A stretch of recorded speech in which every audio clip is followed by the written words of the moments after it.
कितना प्रीतिया में होला, जब चल जाल छोड़ के हो हमके, जब चल जाल छोड़ के हो हमके। सासू दास बन के कहेला हो, सासू दास बन के कहेला, टूट गइल भरोसा भरम के, टूट गइल भरोसा भरम के।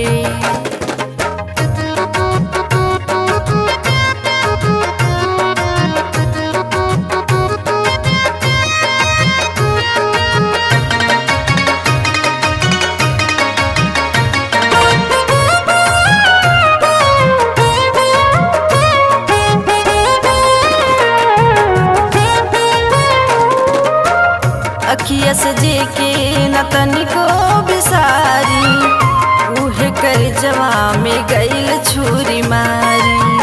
कौन गलतिया भइल हमसे भारी, दिहल सजाई सन बढ़ल बा बेमारी।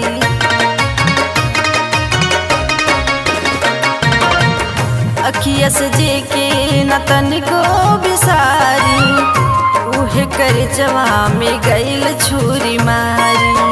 कौन गलतिया भइल हमसे भारी, दिहल सजाई सन बढ़ल बा बेमारी। अब तो मिले न कतही दवाई, अब तो मिले न कतही दवाई।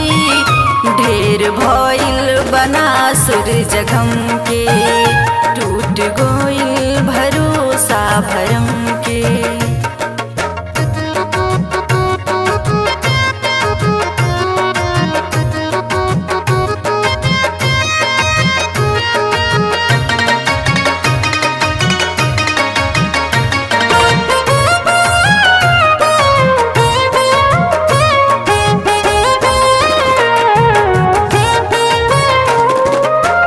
राजू सुनीता पे ना कोनो हक हो, दुश्मन जमाना के है बासवक हो। राह निहारत सुखेला पलक हो, जियला के काहे हमरा पसक हो।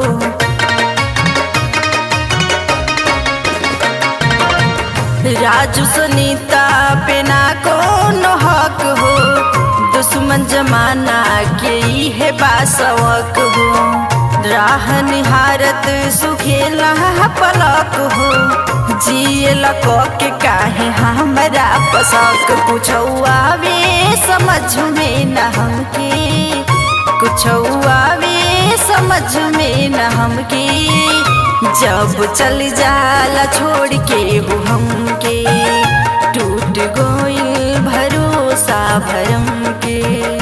दर्द कितना प्रीतिया में होला, दर्द कितना प्रीतिया में होला, जब चल जाल छोड़ के हो हमके, जब चल जाल छोड़ के हो हमके। सासू दास बन के कहेला हो, सासू